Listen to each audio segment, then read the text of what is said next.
Саламатсыздарбы, урматтуу кыргыз журтум. Адаттагыдай эле ошол кыргыздын улуулугун таанытуу, же болбосо адамдын өзүн таанытуу, табияттын кызматын таанытуу, аалам сырын ачып берүү, адамдын жашоого жаралуу максатын, ошо жаңы доордун, кылымдын талабы, теңирдин мыйзамы, тапшырмасы, сунушу, ошо ааламдык жаңы доордун план программасын ошо ар кырынан жөнөкөйлөштүрүп, ошо сиздерге, кыргыз журтуна, адамзатка куткаруу үчүн ошол кыргыз улуулугуна отуруш үчүн мына ааламдык билдирүүлөрдү ушу жеткирип келем. Кызматыңыздарда ушу мен Арстанбек Абдулдаев. Кудайдын буйругу жок. 40 жыл кыямат согуш болсо дагы ошол жерде Кудайдын буйругу жок, бир кумурсканын буту сынбайт дейт. Ошо согуш болуп атса дагы, бир урап атса дагы кумурска ошол жерде жашап жүрө берет эмишкен. Кудайдын буйругу болбосо ал кумурскага. Ошол сымал Кудайдын буйругу жок, бул куурайдын башы да кыймылдабайт делет. Ансыгандай Кудайдын буйругу болбосо бул ааламдан табыгы илим түшпөйт эле. Кудайдын буйругу болбосо дүйнөдө бүгүнкү күндөгүдөй бир кыйроо болбойт эле. Кудайдын буйругу болбосо бул кыргыз журту бүгүнкү күнгө чейин бир сакталып калбайт эле, же жоюлуп кетет эле, же жок болуп кетет эле, же бир ошо пендечилик бир цивилизацияга жетип кетет эле. Ошондуктан бул Кудайдын буйругу менен адамзат ушу эволюциялык жол менен өнүгүп, бүтүп, мына ушул техниканы ойлоп тапкан Япон эли биз эми ойлоп тапчу эчтеке калган жок деп өздөрү ушу билдирүү жасайт эмишкен го. Ошол сыяктуу ошону эволюция делет. Улам акыл менен ойлонуп тапкан нерсенин баары. Ошол эволюция бүткөн кезде анан ошо энергия деген доор башталып атат.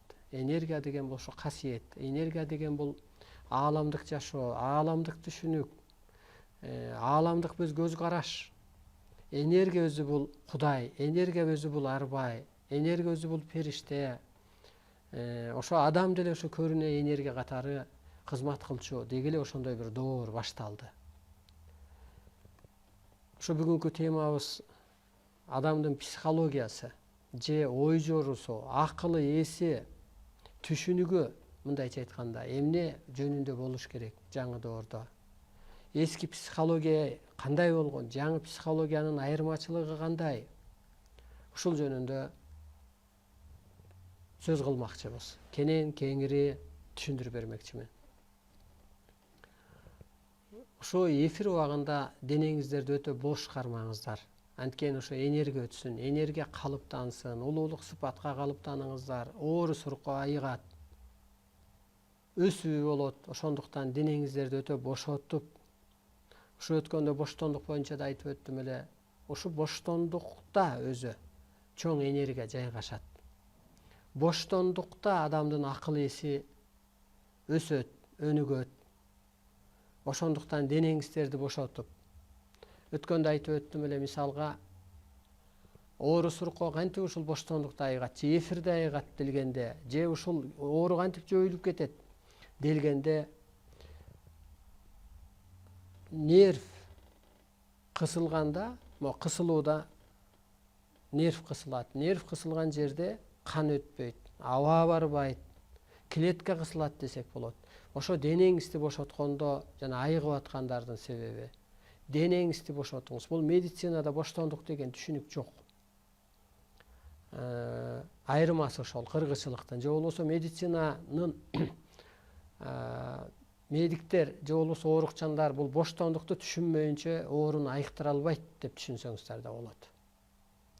Ушу денеңиздерди бошотуңуздар. Оору эмнеден пайда болот дегенде ошо боштондуктан эмес, тетирисинче кысылууда пайда болуп атат. Мисалга элестетиңиз. Мисалга ошо жүрөктүн сүрөтүндө деле бир кан тамырлардын сүрөтү бар го. Ошол сыяктуу эле бир нервтердин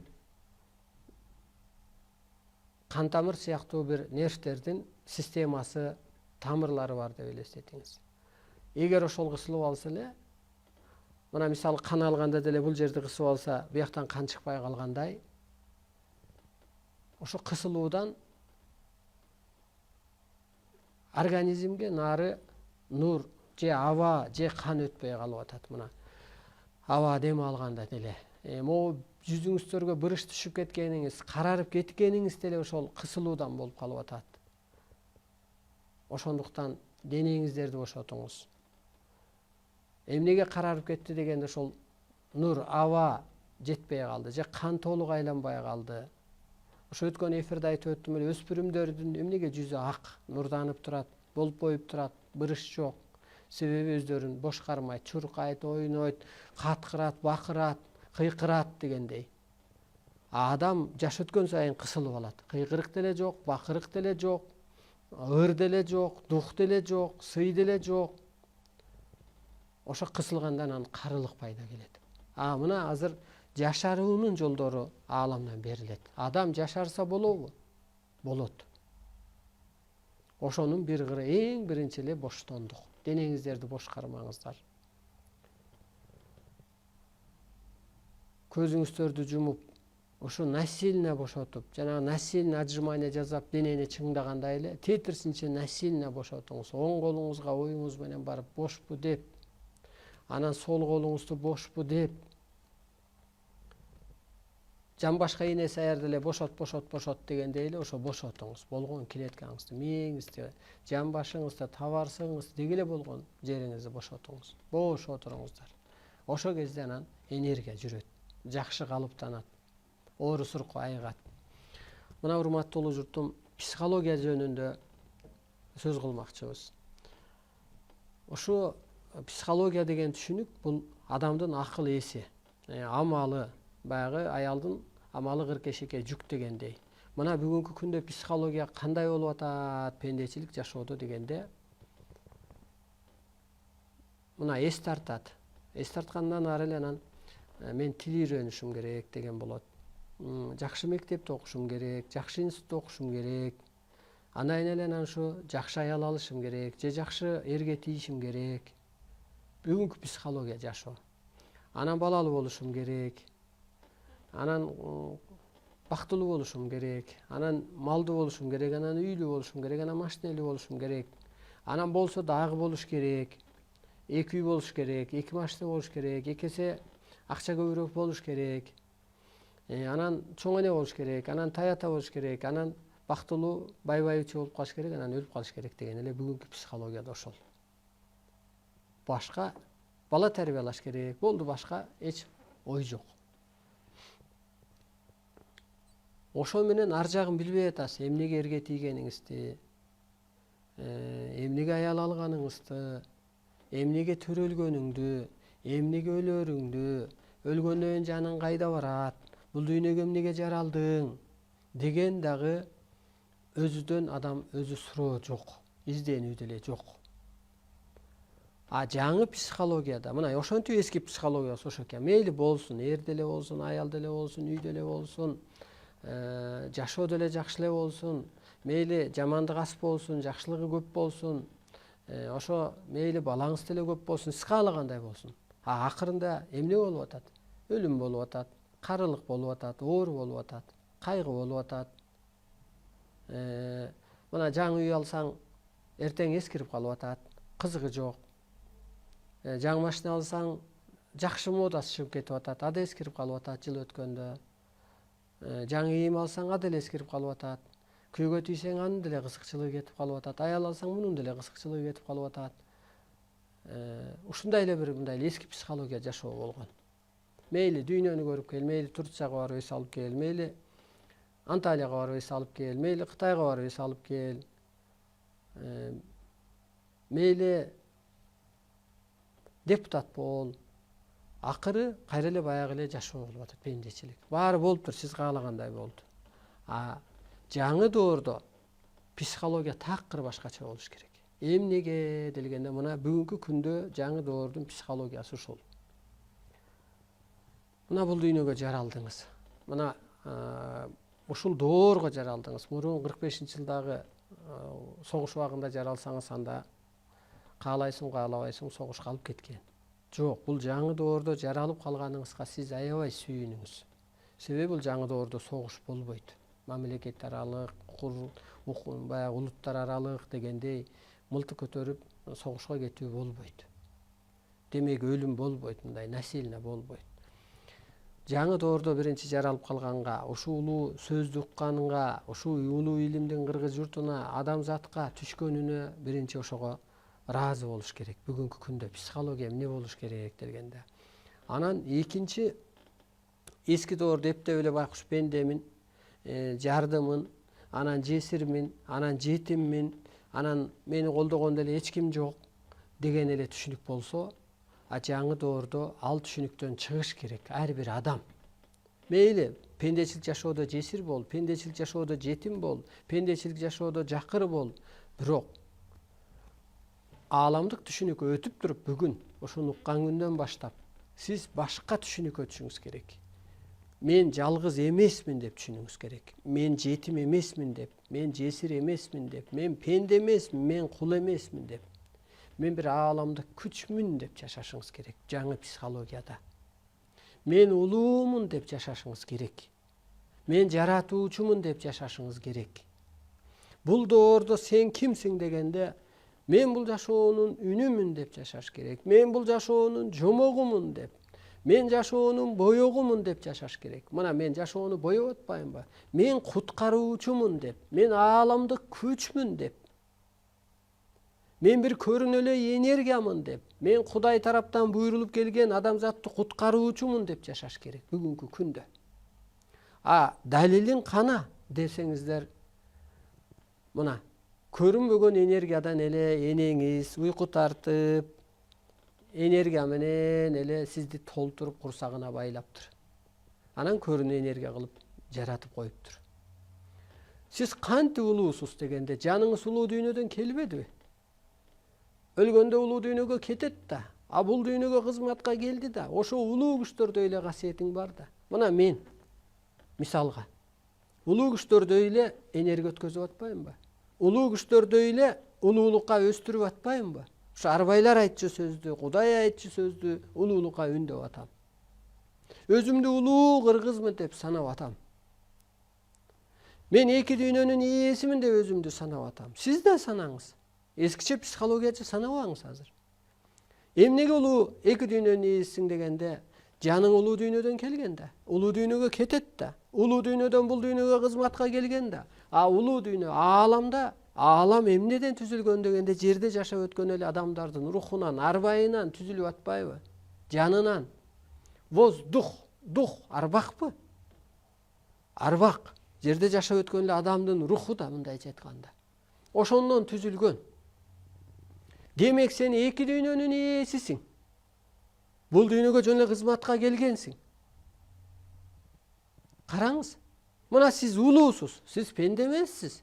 Сиз кул эмессиз, сиз байкуш эмессиз, сиз бечел эмессиз. Сиз улуусуз. Мына психология ушинтип жашаш керек жаңы доордо. Мен жаратуучумун деп жашаш керек. Эмнеге дегенде, мына пендени периштеликке өткөрүп атпайсыңбы? Бул жаратуучулук касиет да. Кудай өткөрүш керек эле ал пендени периштелик сыпатка. Ошо кичүү түшүнүктөгү адамды сиз улуу түшүнүккө өткөрүп атпайсызбы? Мына жаратуучулук деген ушул. Сөзүң менен жарата билдиң. Батасы менен жарата билген го. Мына Кудайдын балдары кыргыздар.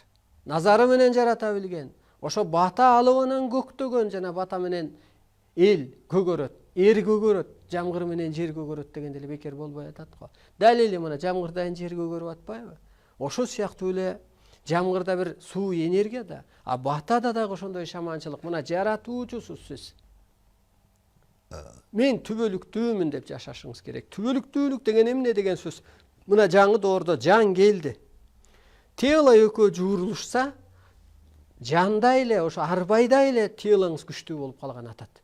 Мына Арстан Алай сизден энергия өтүп жакшы болуп атабыз деп жарасы бар адамдар, баспай калган адамдар ушу эфирден эле ыраазычылыгын айтып, чалышып, рахмат айтышат. Бул жаратуучулук. Духуңузду көтөрүп атпайбы, өзүңүздү таанытып. Бул жаратуучулук. Аны биз ойлойбуз да. Кудай мага ден соолук бер дегенди биякта бир жаңы Кудайдын энергиясын алып жүргөн Арстан Алай. Сизге ден соолук берип атпайбы? Өзүңүздү таанытып, көзүңүздү ачып. Жаратуучумун деген сөздү мына. Сиз өлүм, Кудай бир өмүрдү көбүрөөк бер деп жүргөнсүз го. Же ден соолугумду чың кылын деп Кудайдан суранып жүргөндү биякта эле бир адам, жаратуучу адам өткөрүп койбодубу? Өлүмдү жоюп коюп атпайбы керек болсо сизден? Ден соолугуңузду оңдоп коюп атпайбы, ошо духуңузду көтөрүп өзүңүзгө бир түшүнүк киргизип? Мына жаратуучулук деген ошол. Мындан өткөн кандай дагы жаратуучулук керек? Кырсыктын астына алып коюп атпайбы ошол адам, эгер түшүнсөңүз? Эмнеге дегенде сиз өскөндө эле кырсыкты Кудай арбай токтотуп атпайбы? Сыноосун токтотуп канатына калкалап атат. Мына психологияңыз ушуга иштеш керек жаңы доордо. Мен жаратуучумун деп, мен улуумун деп, мен бул дүйнөгө кызматка келгемин деп. Мен алтын доордун кыргыз, улуу кыргыз жакшылыктын жарчысы дейт. Караңызчы, бир жакшылыкты бир жарчы болуңузчу. Жакшы сөз айтыңызчы. Бир жылуу сөз айтып коюңузчу. Бир рахмат айтып коюңузчу. Бир ыраазы болуп коюңузчу. Караңыз мына урматтуу улуу журтум. Ошентип сиздин психология такыр алмашыш керек. Эгер психологияңыз эскиче жашаса, анда сиз ооруйсуз, анда сиз өлүмгө барасыз, анда сиз кырсыктайсыз. Жаңы доордо, мисалга эми мындайча айтканда, мен о жерге жетекчи болуп келсем бир фирмага, организацияга, ишканага. Мен өз ордумду, психологиямды билишим керек. Мен бул жерде жоопкермин, мен жетекчимин, мен тескешим керек, мен териштиришим керек, мен соттошум керек, мен оңдошум керек, мен жыйыштырышым керек дегендей психология болот го. Ошол сыяктуу жаңы доордо дагы адамга улуу жоопкерчилик буйрулуп атат. Ошо психологияга өтүңүз. Мына мен элчимин. Мен жоопкермин, мен аткарып атам. Мына менин психологиям. Ааламдан берилет. Арстан Алай улуу күчтөрдүн айтар сөзүсүн, кылар ишисин көрөр көзүсүн. Мына сөзүн айтып атам. Менин психологиям ошол. Же болбосо мен үйдө эле бир чарбама карап жүргөн жокмун да. Же бир тууганым калып калды деп эле эски психологияда менен жүргөн жокмун да. Ааламдан берилет. Арстан Алай сырткы келбетиң 30га келет деп. Мен көрүп атам күндөн күнгө жашарганымды. Ага да эмгек керек. Чуркайсыңбы, диета кармайсыңбы, денеңди бошотосуңбу, эмгек менен анан жашарууга болот.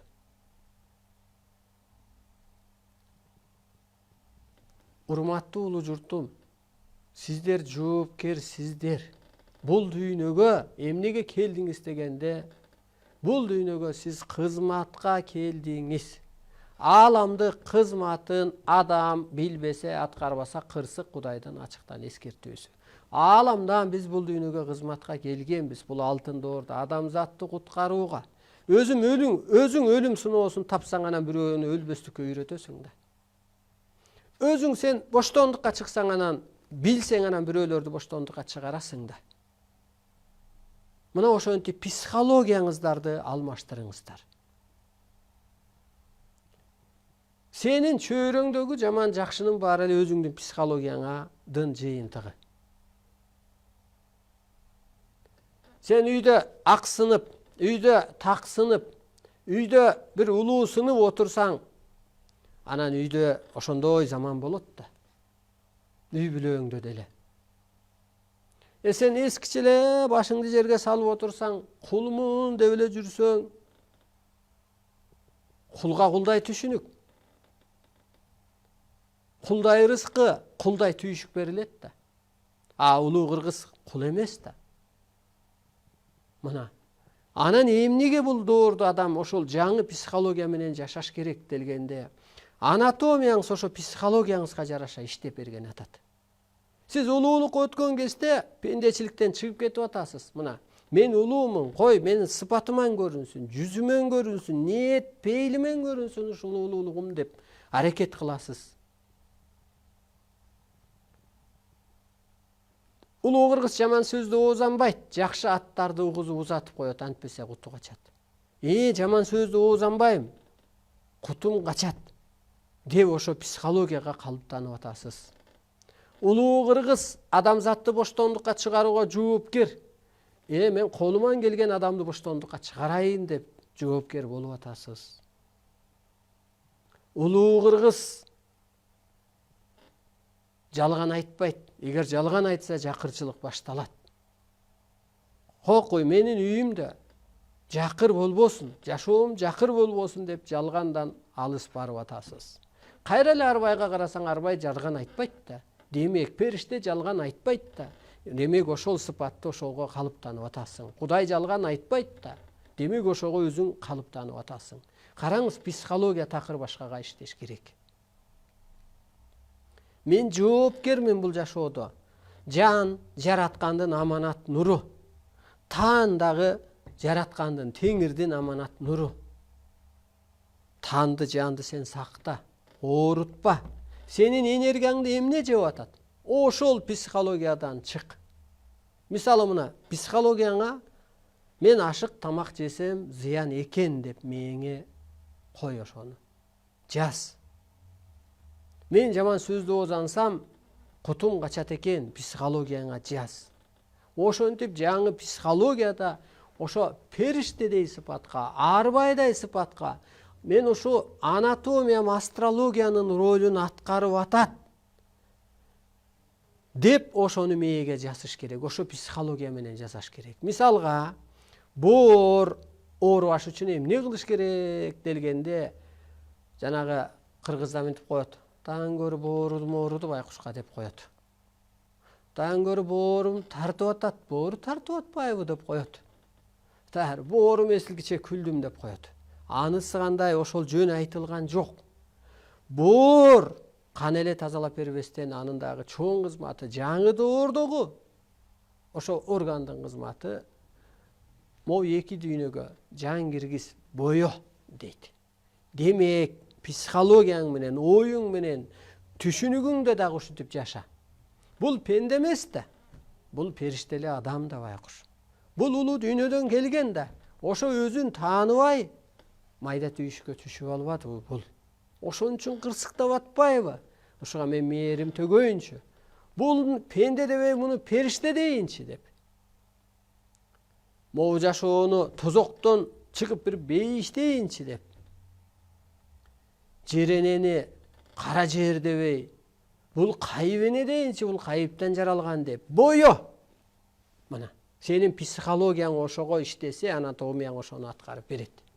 Мына, жоопкермин мен ушул илимди жеткиргенге. Көктөн ушинтип буйрулду эле. Мен ушуну так аткарсам, анан кырсыгыман кутулам деп мен аткарып атпайм. Менин психологиямда ошол жазылып турат. Мен ушул жерге бутум келип, чуркап келип иш кылып атам. Астыма сабакка барган адамдарды окутуп атам. Көрдүңүзбү? Психологиям эмне болду? Башка кызматка өттү.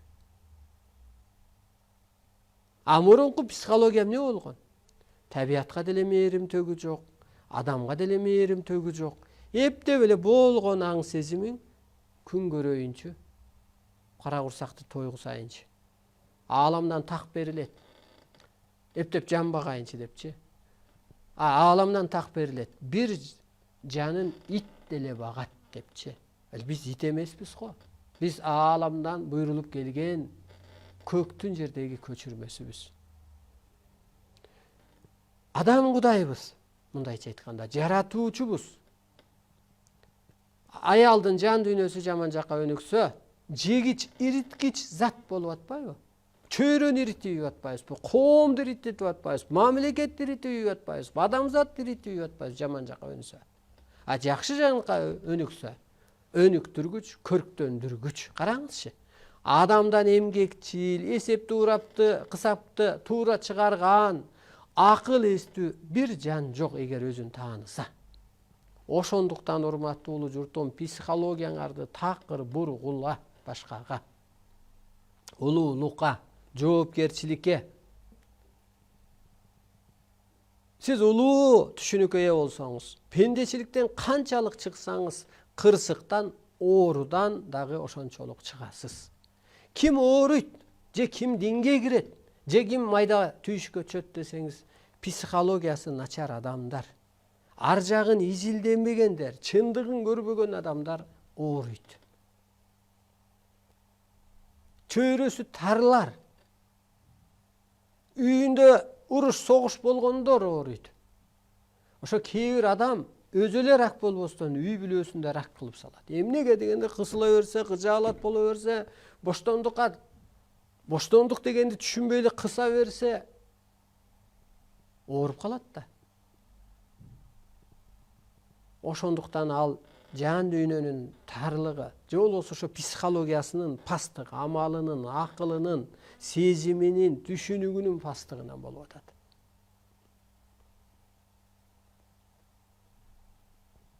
Караңыз, урматтуу улуу журтум. Ошондуктан кара куш мээ ишке түшөт, алтын доордо делет. Кара куш мээ деген бул күнбаш болот. Керек болсо ошо Кудайдын ордун аткарат деп берилет. Мына жаратуучулукту аткарат. Ошондуктан бул ааламдык сабакта кара куш мээ ишке түшөт. Кара куш мээ ишке түшүш үчүн ушундай окуулар, суроолор, жооптор сөзсүз керектелет. Такай толук иштеш үчүн. Кара куш мээ ошол акыл эстин бийиктиги. Аң сезим бийик болсо өзү оору жок. Кайгырбасаң, болорубузга кейбесең, майдаланбасаң, укмаксан болуп койсоң, урушпасаң, урушсаң да мээңен, нервиңен чыгарып ийсең, кайда өзү эмнеге уруш болот? Эмоцияң жок болсо, тамак ичүү азайып атат, чарчоо аз болуп атат, уйку жоюлуп, сүкүт пайда болуп атат, көңүлдүү жүрүп атасың. Кысылсаң, кыжаалат болсоң, духуң түшүп калса, анан оору болбой не болду? Өлүм болбой не болот? Көрдүңүзбү? Аң сезим бийиктеш керек. Психология такыр башкага өтүш керек.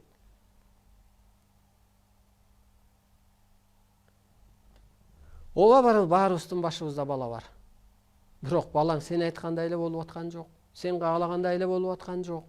Анткени алда урунуп, беринип, анан чоңоюш керек. Аны менен сен күйүп элеңдеп барып түшүп, аны өскөртүп кете албайсың. Анан ошону үстүртөң кара. Көп майдаланып ийбе. Ылдыйлап түшүп алба. Сен кейген менен эчтеке жок. Кейип жүрүп сен өлүп кетесиң, ал сен өлгөндөн деле түстөлбөйт. Сен өлгүчү деле түстөлбөйт. Анын жаны, таны бөлөк деп, анын миссиясы бөлөк деп түшүнсөң, ошондо кейип кепчүү да аз болот. Сен ошо улуулук сыпатка отурсаң, ошол аураң иштеп берет. Майдаласаң баарын качырасың. Балаң укпай калат. Карачы, психология такыр башкага иштеш керек.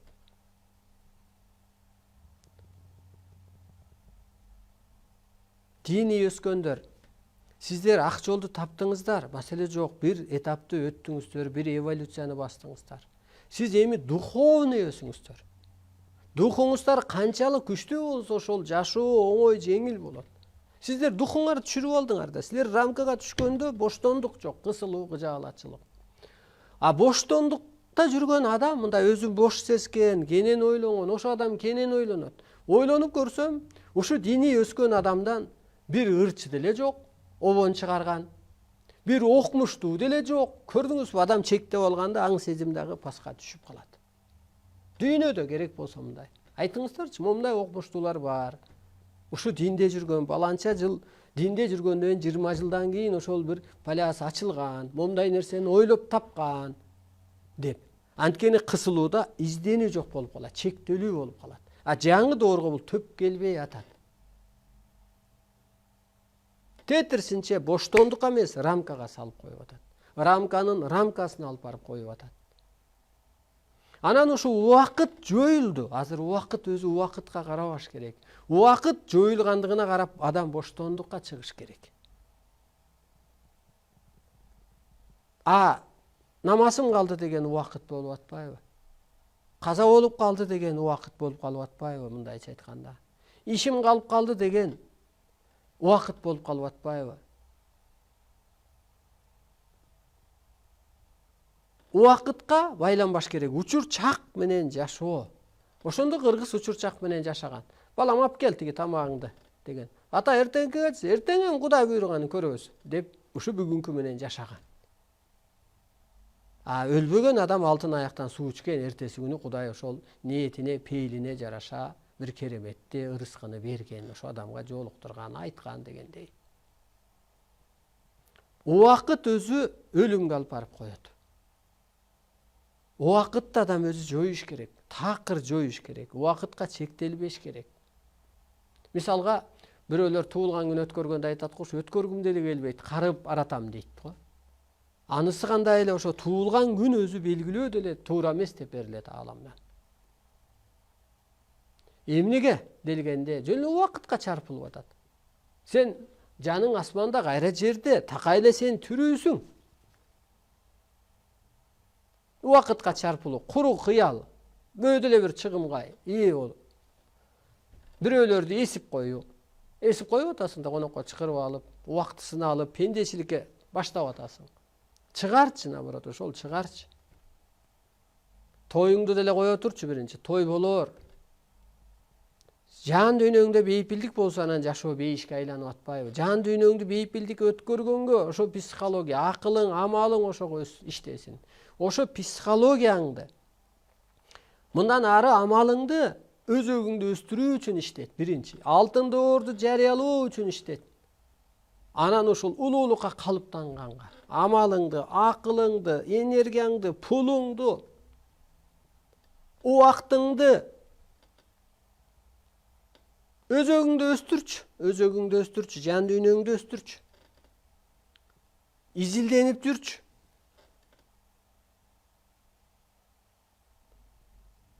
Ошондуктан эски түшүнүктүн баары жаңы доорго туура келбей калып атат, урматтуу улуу журтум. Ошо пендечиликтен чык, сен ошо кадамбы, бир арышпы, карышпы, эски психологияңды өчүр. Эски ошо убакытка байланганың, ошо кысылууга байланганың эмне алып келди? Ооруган алып келди, карылыккан алып келди, кайгыга алып келди, арыздашуу, атаандашуу, жамандашуу, көңүл калуу, зимага алып келди, мындайча айтканда. Ичиңиз муздап калды, көңүлүңүз калды эски түшүнүктө, эски жашоодо, эски психологияда. Ошонун баары дартка алып келди. Ошонун баары кайгы капага алып келди. Ошонун баары таарынычка алып келди.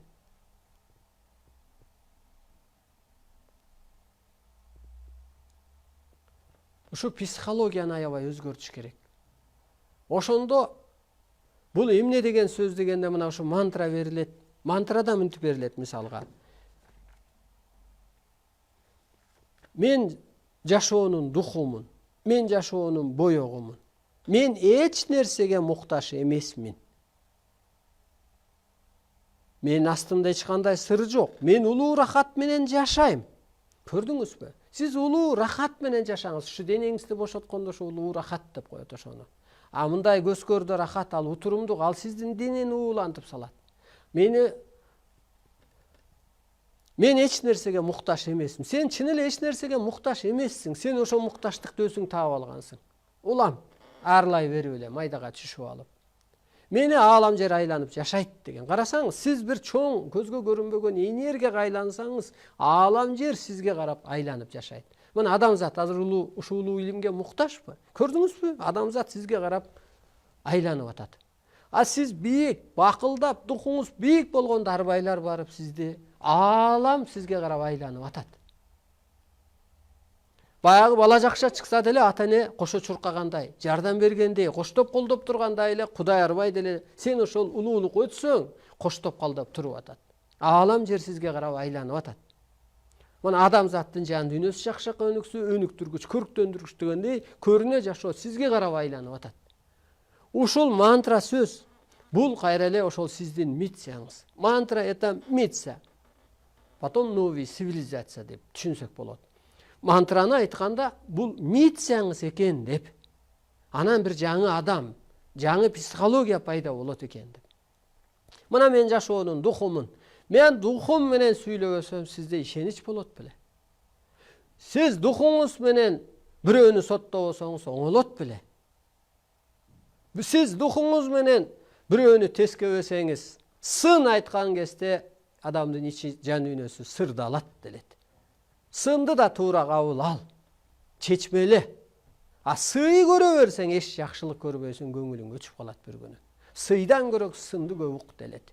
Көрдүңүзбү, бирөө ошо сын айтса дагы дух менен айтылат, ишеним менен айтылат. Ошон үчүн жашоонун духу адам. Дух берип койчу мага дейт го. Дух канчалык күчтүү болсо, анан адам көңүлдүү жүрсө, анан ошончо иш болот. Көрдүңүзбү, сиз байкуш эмессиз, сиз пенде эмессиз, сиз жесир жетим эмессиз. Сиздин жерде жетим болсоңуз, биякта ата теги арбайыңыз бар. Сиз жалгыз эмессиз. Жерде сиз бир байкуш болсоңуз, сизди жараткан биякта Кудайыңыз бар. Сиз байкуш эмессиз. Сиз өзүңүздү тааныбай ошо тетир жолго түшүп алгансыз. Мына, мен жаратуучумун деп, мен бул дүйнөгө кызматка келдим дегенди мээге жазыш керек. Мен ашык түйшүктүн не кереги бар мага? Не пайдасы бар дегиле ал түйшүктүн? Не пайдасы бар? Энергиямды жеди, убактымды алды. Ашык достун деле не пайдасы бар? Не кана буга? Ал досуң не кылды сага? Эч пайдасы жок ашык достун. Пендече достон айрыл эртерээк. Ал көз карашка алып барат. Ал бир баланы мактанып, ичиң тызылдашы мүмкүн мисалга. Чыккыча ажыра. Керек болсо бир туугандан чык деп берилет ааламдан. Эмнеге дегенде бир тууган сен энергияңды жеп койду.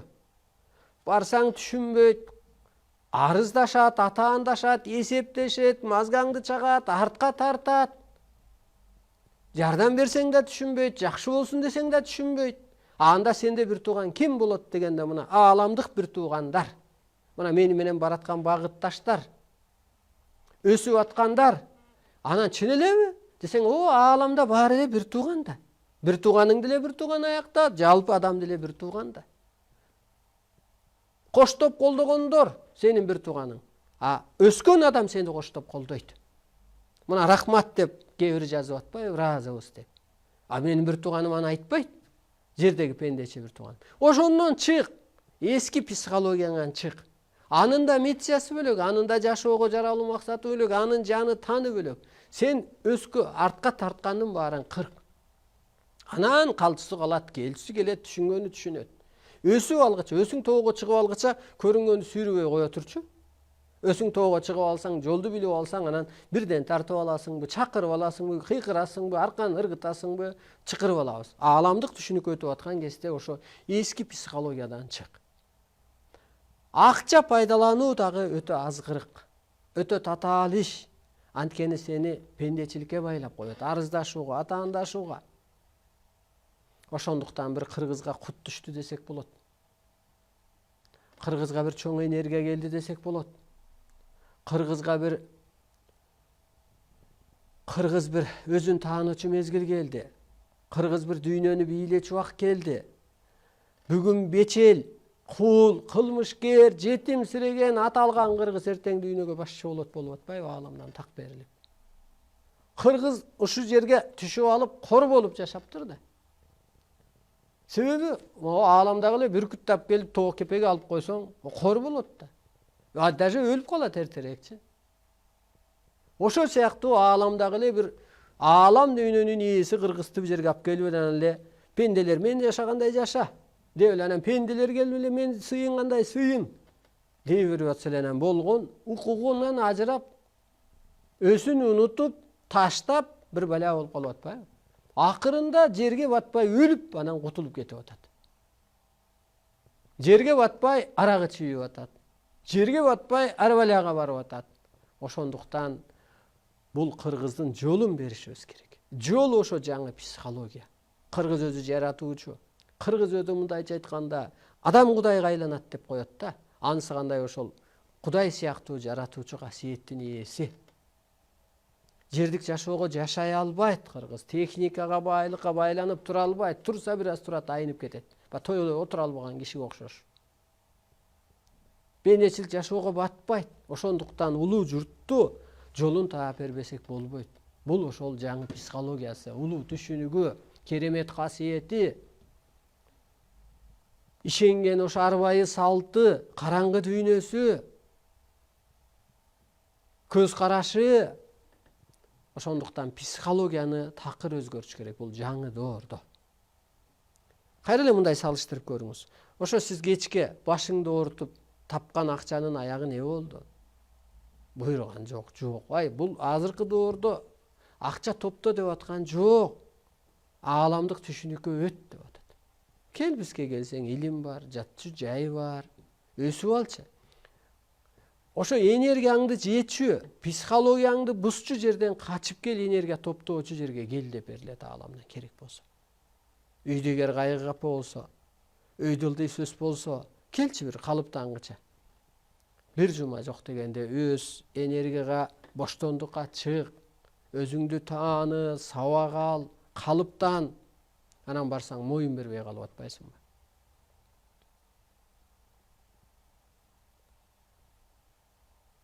Мына ошол мантра эле кайра бул биздин миссиябыз. Мен өлүмдү духум менен жоёмун. Мына караңыз. Духуңуз болсо, өлүм сиз менен коштошуп атат.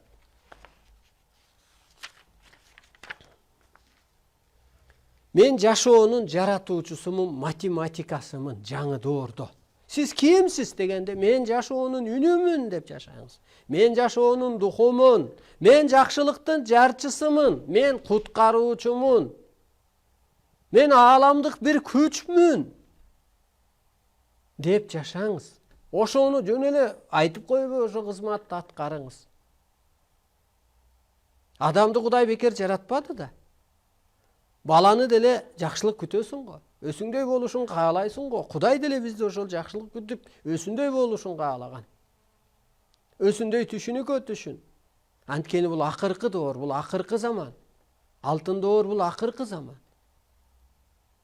Ошо Куран китепте берилгени чындык, бул пайгамбардын осуяты акыр заманга чейин болот. Акыркы заман келип атат. Ошондон анан ылгоо болуп, анан өткөндөр жаңы доордо жашап калып атат дагы, өтпөгөндөр өлүп, кырсыгып, ооруп, кыйналып жок болгон атат. Тазалануу болгон атат жерде өзү. А кыргыз калат. Себеби кыргыз эли Кудайга жакын болуп атпайбы? Кудайга жакын болгон үчүн табыгы илим түшүп атпайбы мына? Ал байга түшкөн жок да каражатына карап. Тетирсинче колунда жок, же болбосо ар жагынан ак.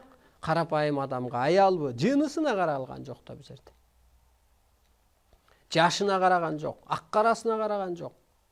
Тетирсинче ооруп келип байлап туруп анан жастыртып атпайбы? Сыртка чыгарбай. Бир жериңен кармап туруп. Анан ойлойсуң, Кудайга чын эле пулдун кереги деле жок экен. Кудайга ошо карапайымдык керек экен. Ошол адамды жакшы көрүп, ошол илимин берип атпайбы? Жастыртып бир кызматын ишеничин берип атат да. Мисалы бирөөгө ишенип иш тапшырсаң деле кубанат да. Кудай ишенип сага иш берип атпайбы? Анан кыргызга берип атпайбы муну? Силер ааламдан келген өкүлсүңөр. Ошо ааламдык түшүнүккө, ошол жана жаңы психология, ошо жаратуучулукка, могу пендечиликтен адамзатты куткарып калгыла деп. Куткарыш үчүн кыргыз өлкөсү түптө өлүш керек, анан дүйнөгө көчүрүлөт деген ошол болуп атат да. Пендечиликтен чыксак, эртең уруш деле жок, кайгы деле жок, оору деле жок. Молдо кожо эски агым дин жок, тарых жок. Соттошкон милиция жок. Болуп калса, жыргабадыкпы? Бейиш ошондо болуп атат да. Арыздашкан эч ким жок. Бирөөнү басынткан эч ким жок. Бул доордо ошо каражаттуулар башкарбайт. Бул доордо касиеттүүлөр башкарат. Мурун каражатына карап багынып барса, каражатына карап сыйынып барса, каражатына карап өйпөлөңдөп барса, азыр касиетине карап өйпөлөңдөп калат. Анткени касиет керемет иштейт. Бул касиет кыргызда бар. Болгон.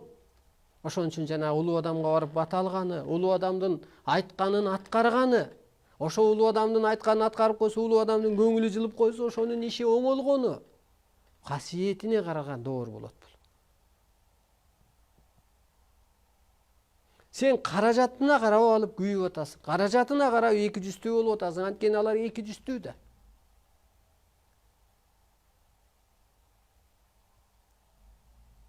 Өсүн окшоштуруп коюп атат аларчы. Касиетине карасаңыз, сөз сүйлөсө да так сүйлөйт, ак сүйлөйт. Үндөсө дагы, жол көрсөтсө дагы ошол актыкка, тактыкка, улуулукка чакырат, калыптандырат.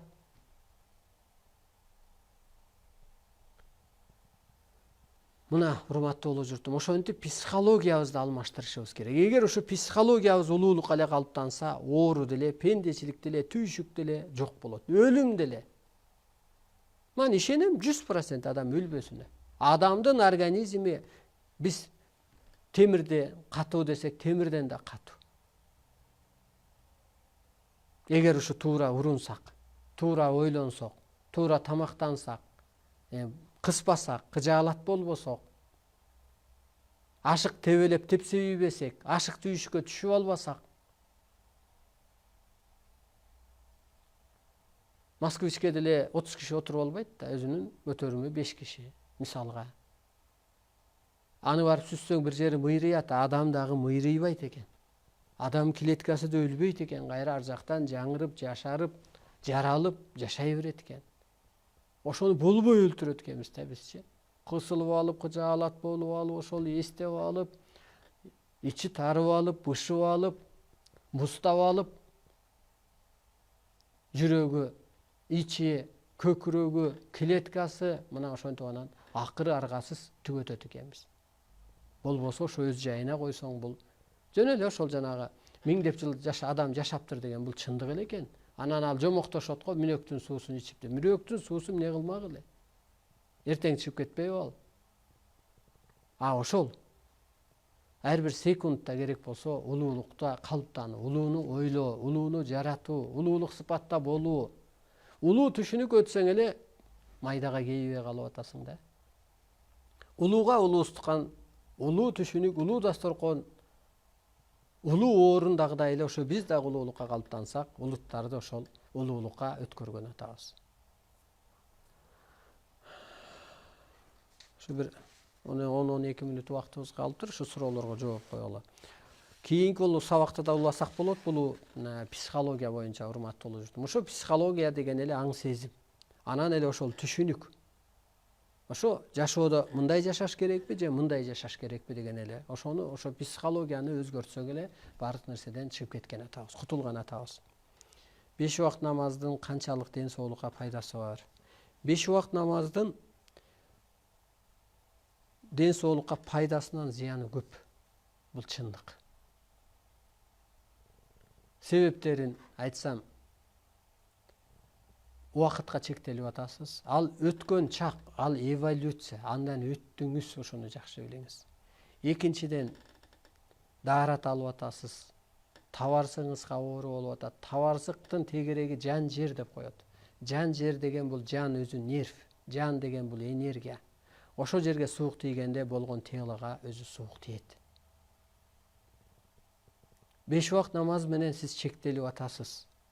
Боштондукка чыкпай эле, өлбөстүккө өтпөй эле сиз өлүмгө даярданып атасыз. Мунун зыяны көп.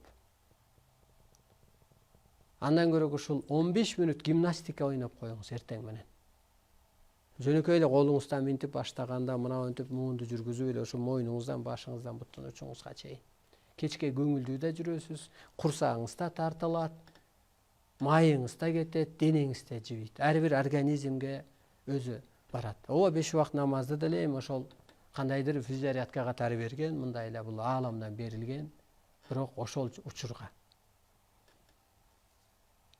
Арстан Алайым мырза, сизге абдан ыраазыбыз. Сиздин эфириңизди көрүп үй бүлөбүз, балдарыбыз улуулукка калыптанып жатат. Үй бүлөбүздү бирибизге сый пайда болду, тынчтык орноду. Сизге чексиз ыраазыбыз, бар болуңуз. Эми ааламдан бекер берилбейт. Ошого калыптанып алуу ошо эски психологиядагы адамга оор. Эгер ошо түшүнүңүз өзгөрүп кетсе эле, турмушуңуз өзгөрүп кетет. Өзү жыргал, бейиш. Биз аалам күчтүү, арбай күчтүү деген менен адам бактылуу жерде. Сиз жашап атасыз, банан жеп атасыз, атам көрбөгөн киви жеп атасыз, мисалга. Дүйнөнү көрүп келип атасыз. Сиз ошол эле бир бактылуу жашаңызчы. Ошол бакыт, ошону жакшы көрбөсөңүз ал дагы кетет. Ааламдан бекер берилбейт да. Ошо адам ушуну кабыл албаган, ошо эски түшүнүктөгү, эски психологиядагы адам өзү начар болуп атат. Калыптанса, ошо сиздерге окшош эле сый, ыр, бий, дух жакшы жашоо болгон атат. Оюмду реттеп жашайм деген мантраны түшүндүрүп бериңизчи. Мен оюмду реттеп жашайм деген мантра бар. Оюңуз бузулуп кетет да, пендече болуп кетет, же кайгы капа болуп кетет. Ошондо эле мен оюм ордунда. мен оюмду иреттеп жашайм, мен оюм менен дүйнө тегеренип тегизделет, менин боюмда баардык жакшылыктар жайгашкан, менин оюмда бир улуу кереметтер иштейт. Майда эмес менин оюмда, ушак эмес, уурулук эмес, арамчылык эмес, улуу кереметтер иштейт деп ошо мантраны айтсаңыз эле чындап эле оюңуз иреттелип эле оюңузга улуу нерселер келип калат. Бул мантра, бул сыйкыр күч.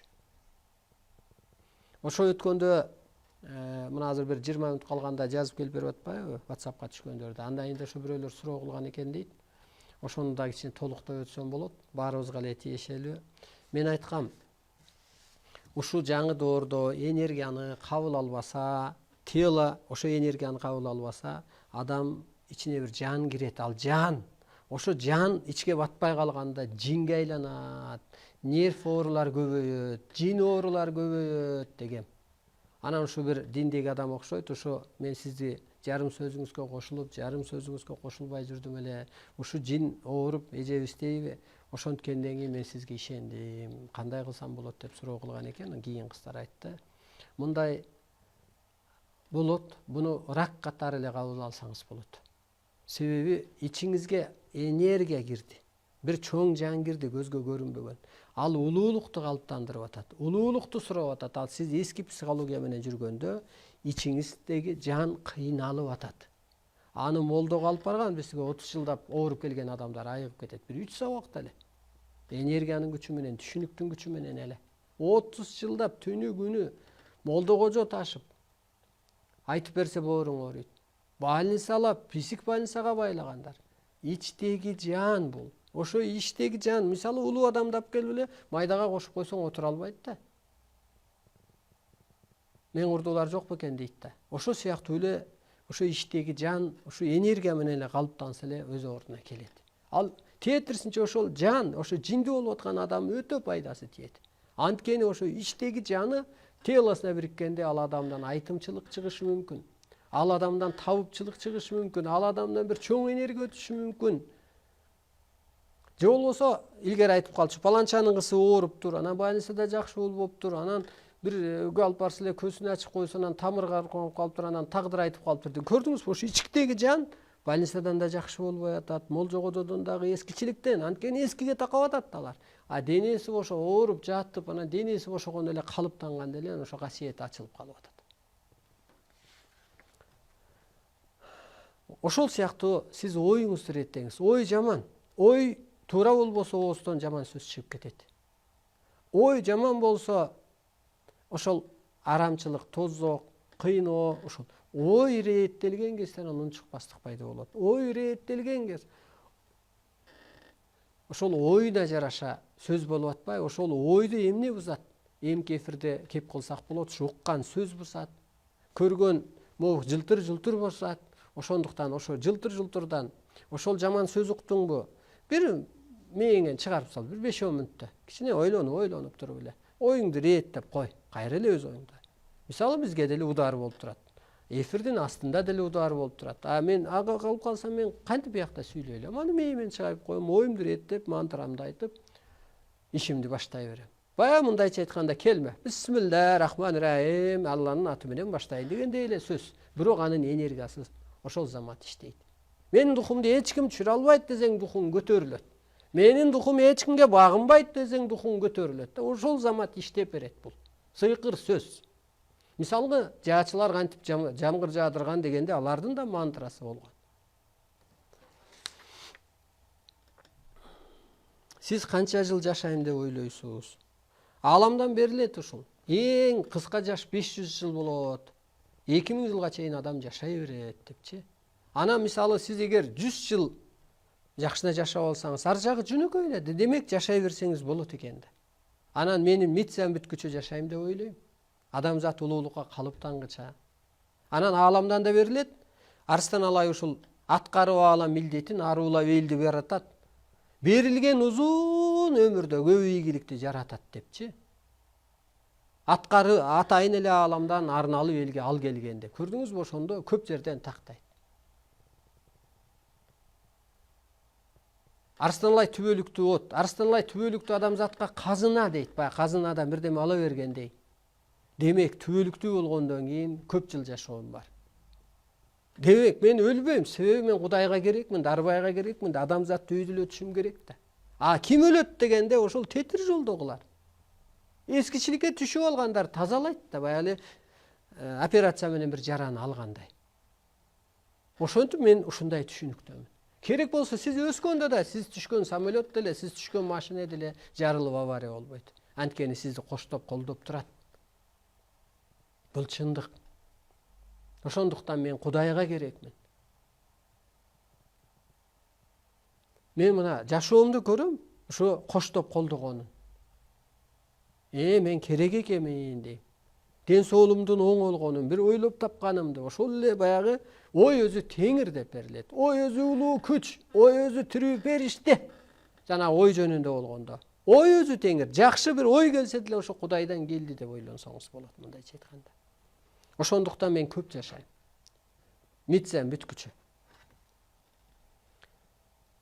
Жаңы доордо чоң тойлорго берип жатышат, же арбактарга арнап мал союп Куран окутат, жатышат. Ушуларга кандай карайсыз? Жаңы доорго туура келеби? Эми той деле өзү ысырапкерчилик. Бул өзү жакшы эмес да. Бирөө намыс үчүн берет, бирөө болсо элди туурап берет. Үйлөнүү тойлорду көп берет да. Эртең ошол бала келечеги жок болуп калып атат. Ошо той берген акчаны андан көрө ушу эки баланы бир жакшы окутчу, бир 2 жыл. Келечегинде бир бактылуу болсун, өлбөс болсун, ошо ааламга, Аллага, Теңирге, Кудайга, адамзатка жаккан бир жар болсун.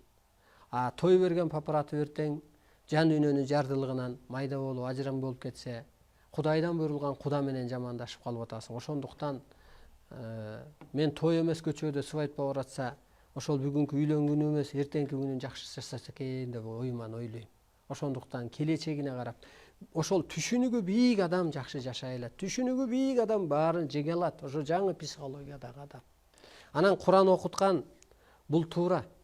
Анткени ошо 7 токоч нан кылсаң дагы, ошо ататек арбайлар, көзгө көрүнбөгөн күчтөр бизге арнап атат деп майына майдын жытына, нандын жытына ыраазы болот. Ошон үчүн илгертен жана 7 токоч бабейдин деп калганы бул чындык. Сен таазим этип атасың, бирдеме материя кылып атпайсың, ошого ыраазы болот. Анан жөн эле туруп эле куру тилек айта берсең, же сурана берсең бул болбойт.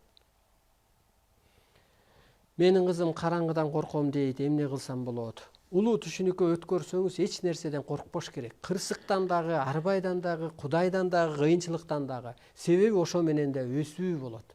Ошо коркуу өзү оору алып келип коет. Страх өзү өлүмдү алып келип коет. Ошон үчүн страхтан биринчи чыгыш үчүн улуу түшүнүккө өтүш керек. Мисалга мына медиктер эмне өлүп калат эрте деп ойлонсом, алар диагнозун билет. Анан анын последствиясын баягы жердик түшүнүк менен түшүнүп алгандагы, анан эрте өлүп калат. Мисалга же болбосо,